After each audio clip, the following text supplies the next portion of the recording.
ভালো হয়েছে একসময় যদি নৌকা দিত ওই মাথা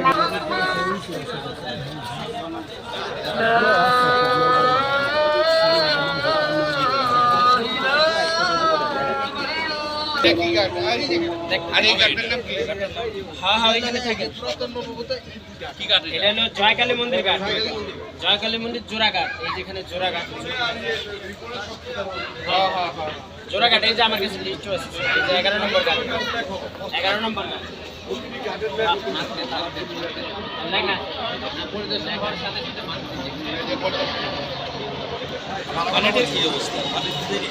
আছে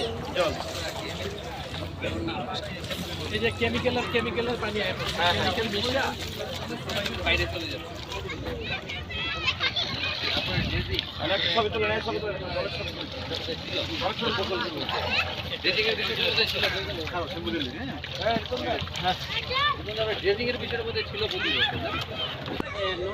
বিষয়টা হলো ওখান থেকে আমাদের যে ওই যে 2500 এখান থেকে সাথে ওই যে একটা প্যানেল হয়ে গেছে, কালো দেখছে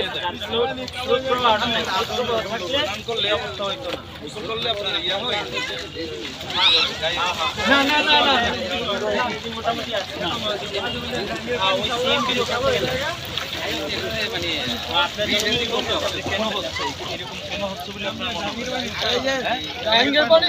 মনে হয় কারা এটা ডাইং কোনটা টোটাল ফ্যাশন ওই দিক থেকে বানিয়ে আছে এরকম কয়টা ডাইং আছে কি ডাইং ডাইং করে ওই সব কেমিক্যাল জাতীয় পানি ডাইরেক্ট এখানে দেয় হ্যাঁ টাকি থেকে ফেলে টাকি থেকে এখানে যে ডাইংটা আছে এটা নোট করুন তো এটা নোট করুন তো জীবন অবস্থা ভালো আছে টোটাল ডাইং পানি ছড়ানোর সময় হ্যাঁ আবুল বাসার পেপার তারপর হচ্ছে টোটাল ফ্যাশন, তারপরে সোনারগাঁও নিট কনসার্ন, তারপরে রূপগঞ্জের নিট কনসার্ন, নয়াপুরের এটা আছে, সবগুলো নোট আছে স্যার। হ্যাঁ তালিকা আছে। মানে আপনারা কি চান এটা পরিষ্কার থাক?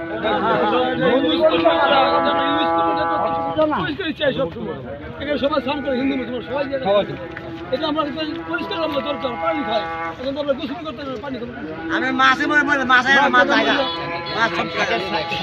আগে ছিল এই জলটা ছিল না এতটা এই জল রান্নার থেকে এবং খাওয়ার জল এই জল ব্যবহার করতে, আর এখন স্নান করতে ইয়া লাগে তাদেরকে হ্যাঁ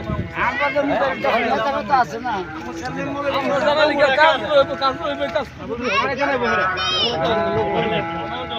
তৎকালীন আওয়ামী লীগের যে রশিদ সাহেব ছিলেন উপজেলার চেয়ারম্যান, ওনাকে বলা হয়েছে উনি দেখি দোয়া করেন, দেখি চেষ্টা করবো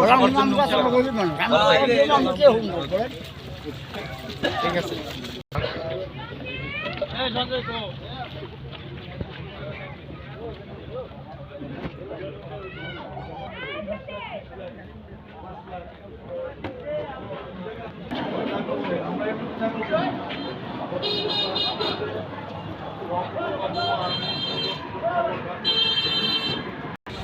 আগের একটা ভবন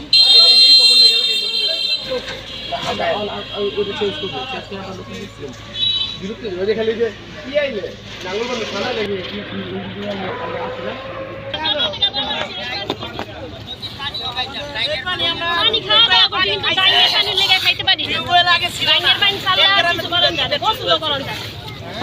এই গ্রামে আগে 2-3টা টিউবওয়েল ছিল, আপনার এই পানি বিশুদ্ধ করে খাবার খাইতাম। এখন আর ডাইরেক্ট পচা পানি, বিভিন্ন পানি নষ্ট, কেমিক্যাল পানি সারে নদীতে একবারে বিষাক্ত, মাছ একবার ধ্বংস হয়ে গেছে।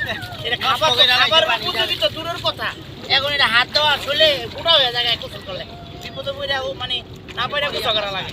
পানি এখন আপনি বলতেছেন আপনারা দেখা করে এগুলো করতেছেন, আর এইগুলো কারা করছে এরকম সেটা তো জানি না। হ্যাঁ তো দিকের মানুষ ভাই, আমরা তো আর আমগো বাড়ি ঘর তার কি নাই, মেল কারখানা নাই, মেল কারখানা থেকে নেই এদিকে আছে তো আবুল বাসার টোটাল ফ্যাশন এগুলো বলে। আপনার কি মনে হয় মেল কারখানার কারণে এই ডাইং তো মেল কারখানা থেকে আসে, মানে উজান থেকে নামে ওইদিকে মেল কারখানা বড় ড্রেন আছে, এই দিকটা ড্রেনের পানি সরাসরি নদীতে নামে।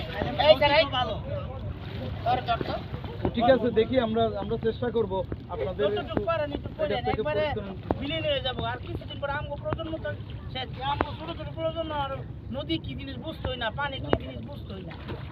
আপনারা কি চান তাহলে আপনারা তো লোকাল না? জি, আমরা এখানকার স্থানীয় বাসিন্দা। আচ্ছা, আপনারা কি চান এই নদীটা ভালো থাক? জি, আমরা চাই ভালো চাই। এই জন্য আমগো চেয়ারম্যান মেম্বার সবার কাছে গেছি। আমাদের চেয়ারম্যান মেম্বারও আপ্রাণ চেষ্টা করতেছে। এখানে তো এমনি তো একটা অনুষ্ঠান হয়, হিন্দুদের একটা অনুষ্ঠানের সময় তো লক্ষ লক্ষ লোক অনুষ্ঠান তো একদিন দুই দিন। না বুঝছি হয়, ওটিও তো তারাও তো একই পানি দিয়ে করতেছে, দূষিত পানি দিয়ে করতেছে না? তাইলে এই জন্য সবাই যেহেতু এখানে স্থানীয় বাইরের লোক সবাই আসে এই জায়গায়, এই জায়গায় স্নান করে, তাইলে আপনারা স্নান এটা পরিষ্কার থাকুক, এটা, হ্যাঁ, নির্মল থাকুক, ভালো থাকুক। এই পানি দিয়ে উজু করে নামাজ পড়ি এই পানি দিয়ে উজু করে। এখন তো কিছুদিন ধরে কল হয়েছে, আগে এই পানিটা উজু করে নামাজ পড়তাম, এখনো পড়ি একবারে আর কিছুদিন পরে স্যার পানিতে চলে দিলে গুঁটো হয়ে যায়, শরীর গুঁটো হয়ে যায়, একদম কালা বিক্রি হয়ে যায় পানি। ঠিক আছে, আমি চেষ্টা করবো আপনাদের কথা সরকারকে পৌঁছাই। এখন মাছের বলো আগে নষ্ট হয়েছে, মাছ তো দূরের কথা, পানি নেই। এই 4-5 বছর আগে পানি ছাড়ার পর থেকে মাছ একবার ধ্বংস, কিচ্ছু নাই। ওই যে একটা শীতলক আছে না স্যার, ওই শীতলক কাটছে বেশি খারাপ হয়েছে। ভাই দোয়া করেন, বাকিটা আল্লাহর হাতে। আমরা চেষ্টা করব, আমরা দাবি জানাবো, আমরা এটা নিয়ে আমরা মানে যেখানে যথাযথ কর্তৃপক্ষের মাধ্যমে আমরা চেষ্টা করবো এটা সমাধান করতে। কিছু থাকে আপনারা চেষ্টা করেন স্যার, আমরা আমগো এলাকার অনেক সবাই চেষ্টা করেন, কিন্তু পারে না। জি, দোয়া করবেন। আমাদের ঐক্যমত হতে হবে আগে, ঠিক আছে? তাহলে সব কিছু করা যাবে।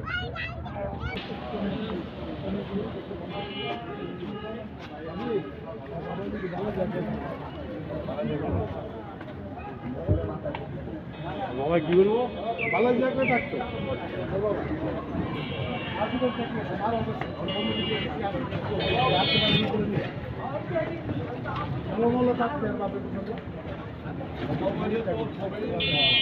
ভালো জায়গায় থাকতো।